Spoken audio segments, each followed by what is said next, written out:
Hey, this is Greg Hawks and Dean DaCosta again for another Dueling Sorcerers. And this week, we're going to take a little bit different approach. We're going to talk about some of the hard Reqs we worked with in the past and some of the solutions that we've built around them. So I'm going to kick it off because I remember one particular job that comes to mind. I once was tasked to look for a monorail design engineer. And as most people know, monorails haven't been built in over 30 years. And Dean, do you remember the last time that somebody was talking about building a monorail? Yeah, about 2 years ago when Seattle was extending their monorail. Well, this was before 2 years, but yeah, so it's been a while. Previous to that, it was Disney, right? So yep. That's where I started. I started looking at Disney, people that had worked on the Disney monorail, people that had worked on similar things, and this was turned into more of a global search.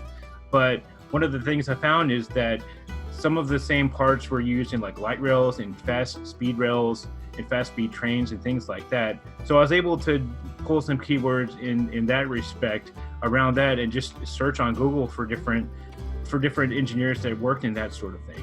So it wasn't an easy position by any means, but it was definitely something I had to think out of the box, and I had to find some different resources because this was before all the new Chrome tools were out. I mean, this was before all that stuff was out there. So, I mean, it was a much different approach, a much different way of thinking about things, but it taught me a lot about sourcing because I had to really go out and look at projects. I had to look at news on what kind of companies were building this stuff and really go outside my normal parameters on what to search for. So, I mean, I looked at a lot of rails. Chicago was actually a good area to look for these types of folks because what's in Chicago, they have the above ground rails and things like that. So it was cool to learn about all this stuff. And then, I was the result of it was I was able to find some people that, they didn't match the exact profile of a monorail design engineer, but they worked with enough stuff that was related to it. And I think that was the key aspect. So, I mean, that's something that we all have to utilize a lot of times. I mean, have you worked on anything like that in the past, Dean? For me, most of what it wasn't so much things that I'd never worked on before. It was more a matter of the added requirements that made it unique. I remember one job quite a while back when security was really becoming a big thing, where they needed a security developer person, but they wanted them to have a specific certification where the certification itself was like really, really, really new.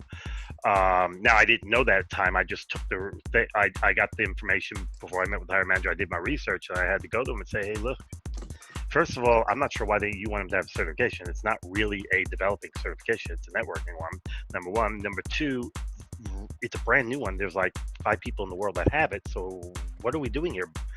And the hiring manager explained to me why, and it made sense. And I said, well, first thing you need to do is change the job description to make sure people understand we're talking about a security developer in the network security space, because it's not obvious in the job description. It was very generic. And he agreed. And I said, second of all, again, there's only 5 in the world. We're going to struggle. This could take a long time, if at all.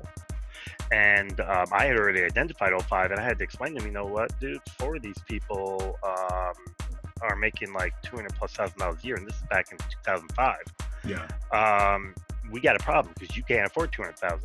And ended up where he didn't like my answer, so he decided, he didn't like my answers. My hiring manager and I didn't agree on some stuff, and my manager just said, "Well, fine, let him pick a different recruiter and let them work on it." And after about 6 months of literally every other recruiter in the freaking group working on it, and no one, I mean, everybody identified the one person we thought we could get, but nobody could get him to reply. I ended up getting it back, and I sat down with the hiring manager and said, "Look, you want to get this filled? We're going to do it my way. You just got to be patient." And he shut up for a minute, thank God. And I went down the road of looking at the one person we thought we could get, figuring out some way of connecting with him. He wasn't going to reply to the standard, to anything from Microsoft saying we were looking for a job or anything even remotely like that. So I just started finding something to connect with him, and I forget how it was I found it, but I found something which told me he was a comic book collector, which I am as well. And I just started contacting him for comics over a 2-week period. We talked about comics, and after about 2 weeks, he started. He obviously knew where I worked, and he knew he actually mentioned, hey, I've been getting a lot of emails from you guys. What's going on? I go, what's going on with what? And he goes, well, I assume you guys are all recruiters trying to, recruit me. And I go, I'm trying to talk about comic books. I really haven't paid attention. I have no clue. I could check if you want. And, we played that cat and mouse game for 2 more days. And finally he just said, so what's going on? So I told him. And then I tried to push it back to comics, but he didn't want to, which is exactly what I wanted.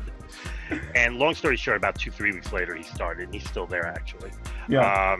But, so for me, it's never been weird things it's never been weird things that are like something I don't think anybody's ever worked on. But it's always been things either I've never worked on before, or things where they have that added little, I want this too. Yeah. And it just makes no freaking sense. And sometimes, once you talk to the hiring manager, it then makes sense and you do what you got to do. Yeah. Other times you talk to the hiring manager, it still doesn't make sense. You tell the hiring manager, no.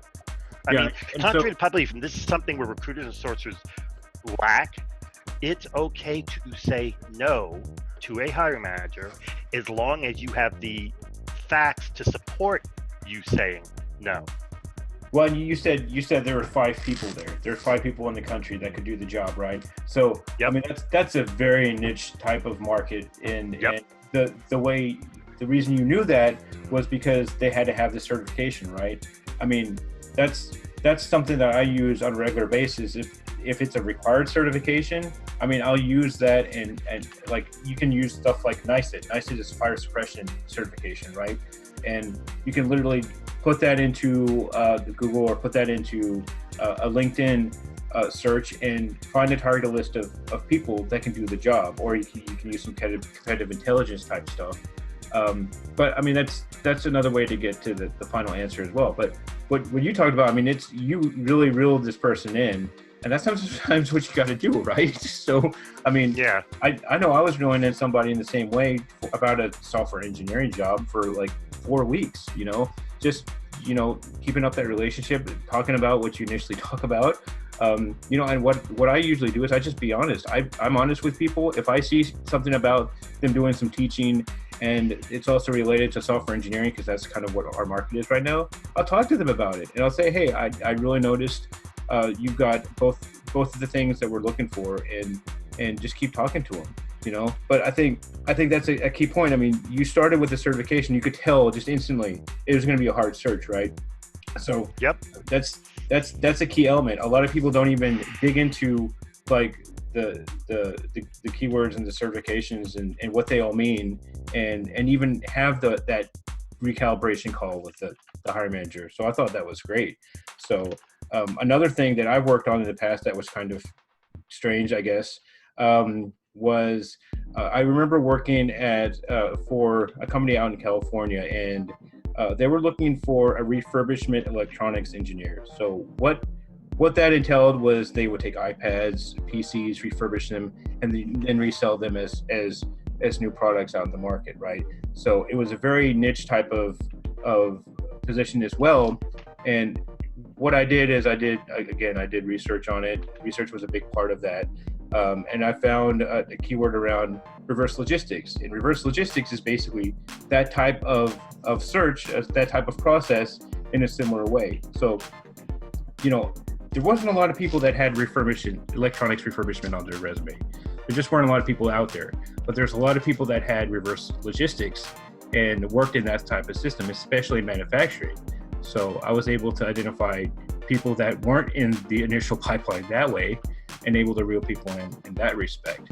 So I mean, it's the same type of deal. I mean, it's researching, it's finding, what's the key element, and then providing solutions around it, right, Dean? Yep, definitely. So, and that's the key with all weird out of the box type of jobs. Just do your research, meet with the hiring manager, talk it over, then perhaps remold your research a little bit based on what you and the hiring manager talked about, which is probably going to change some stuff. And in doing your research, usually your whole sourcing plan gets built. I remember trying to help a company once a while back with an upstream engineer. Now, for those of you who don't know, this is an oil and gas industry thing. I did not know that, by the way, at that time. I did my research, talked to the person I was trying to help. It was just a favor. Got more info on it and come to realize they really weren't looking for an upstream engineer. They were looking for an upstream architect of sorts, basically the person that did the architecture for a whole bunch of stuff, which is fine. And I come to find out why he called in upstream engineers, because that's what they called it. The problem is that's not what the industry called it. Yeah. And so obviously at that point, knowing it's a gas and oil industry thing, knowing there's only so many places to go, I just basically went ahead and said, okay, fine, I'm going to target all of the gas and oil companies in the U.S. and look for what I'm looking for, and I'm gonna look at all the variables and do all my stuff and figure out who it is I'm trying to do. And it worked. I mean, I knew it would, but it was something I'd never worked on, and what made it harder is the fact that what they called it and the industry title weren't the same. Yeah. And selling that to the candidate was a very interesting thing. In fact, we had to make a minor change to the title. But so it's stuff like that. But it's even going so far as, taking a step backwards. And I've said this at SourceCon a few times. Several years ago, helping a friend of mine target a specific company's testing group. There was a reason for it. I never said this when I spoke of this. The reason for it is they were using a specific testing tool that they were the only one in that specific geo was using it. The next nearest place anybody was using that tool was all the way on the East Coast, and they didn't want to reload somebody that far away. And so this is the story where we used Creepy because they wouldn't reply to him to figure out if there was anywhere in particular where they were congregating that maybe he could just show up and talk to me, the old geo-based thing. Hey, I hear all the Microsoft testers go here on Thursdays. Let's go there and see what we can do to source them.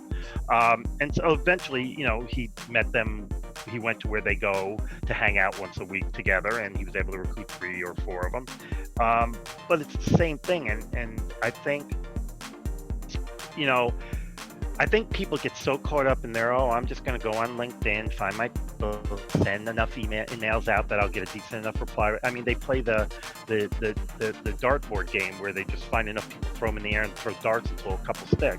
And that's not fine. It's really piss poor recruiting, to be quite honest with you. When you go to when you go to where they live, when you go to their forums, when you go to where they're communicating, like in Reddit's a good example of that. I mean, people they'll post anything on Reddit nowadays.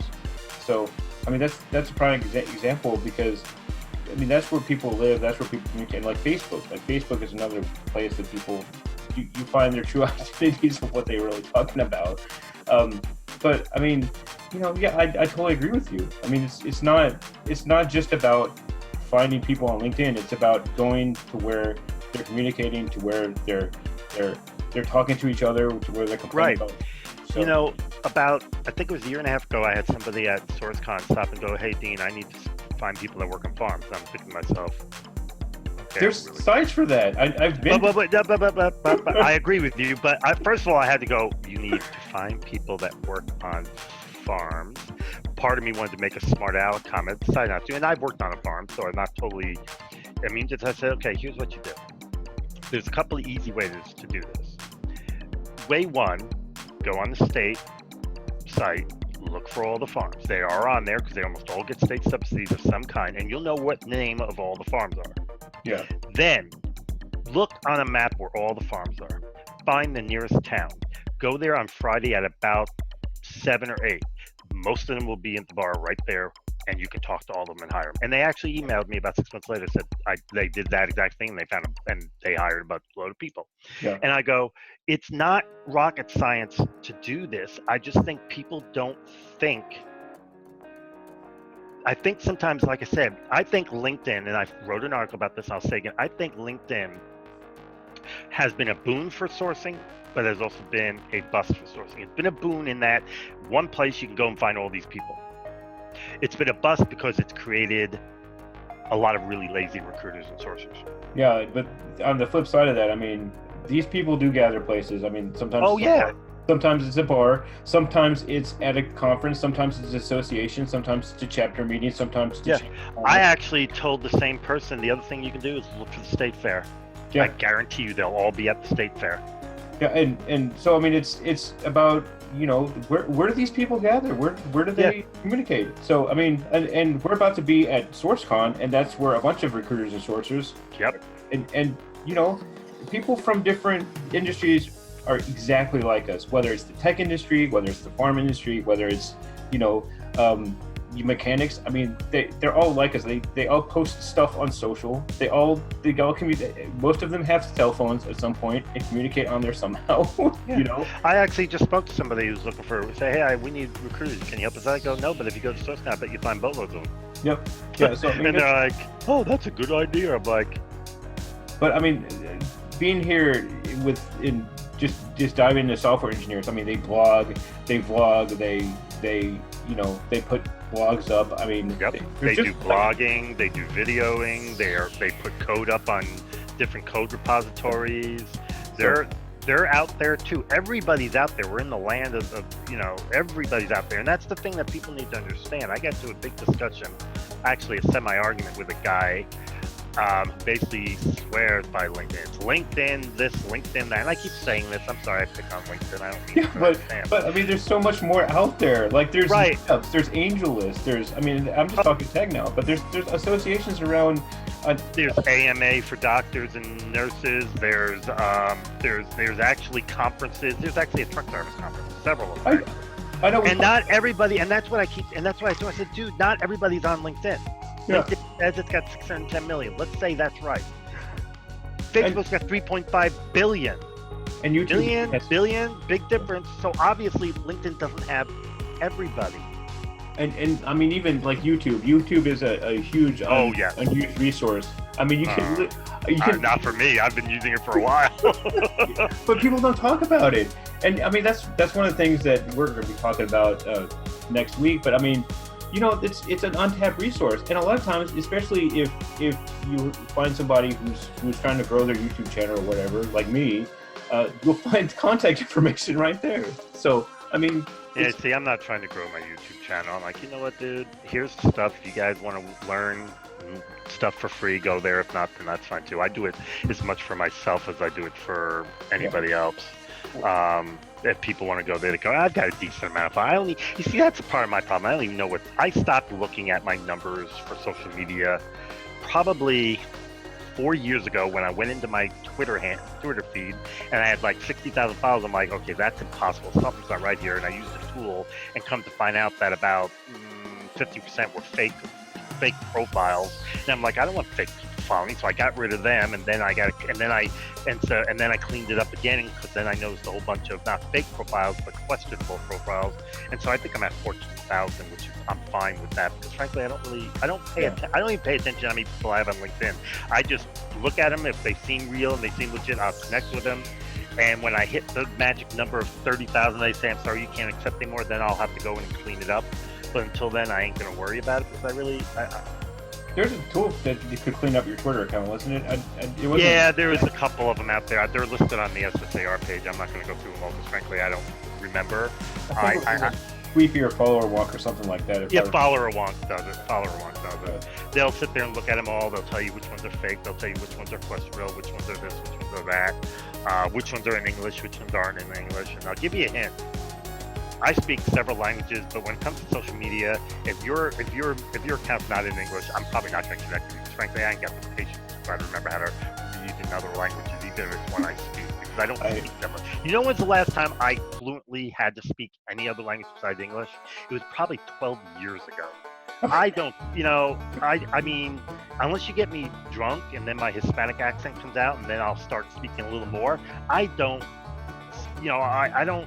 fluently talk in other languages very often, because frankly there's nobody around me that speaks the language very well. Yeah. No one in my family speaks freaking Japanese or Portuguese, or the only language they speak around here that is fluent is my wife, and that's German. Yeah. And that's usually it. Usually the only time she speaks to me in German is because there's something she wants to tell me she doesn't want nobody else to know about. Usually I can figure out what it is without her talking. Yeah. Well, I think that's a good place to stop it, Dean. Dean and I are going to be at SourceCon in real life next week, Dina's presenting. I'm presenting. I'm gonna be a hologram. I'm not gonna be in real life. No, I'm joking.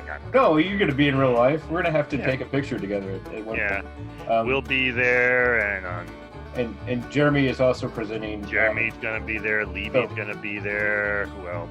Yeah, I was surprised. Oh, you know who's just take a second here, and you know who's speaking there, and judging by what I saw that they're gonna be talking about, I really want to say. Hang on a minute. Let me open up my. Is it Wolford?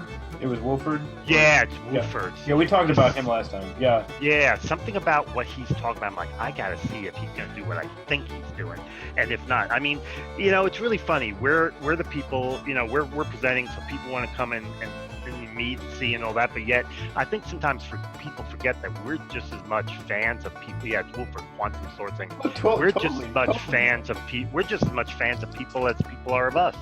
And it's funny because when I started this whole YouTube channel, I'm saying I'm growing the channel or whatever, but really what it has resulted in is people will come to me, they'll comment on some of my videos, and they'll teach me something about something I had no idea about. So it's really that full open source mentality. That's one of the reasons why we do this too. I mean, we've gotten a lot of great comments on this podcast as well. So, but it's really funny. And I told Greg this. I went out with a couple friends of mine, my son, and some other people to watch Thursday Night Football a couple weeks ago, preseason, and somebody came up and introduced themselves because they knew me from this podcast. And see, that's why I put our faces on it, so people know us. So, but but that's always great. It's always good to hear that and to be recognized out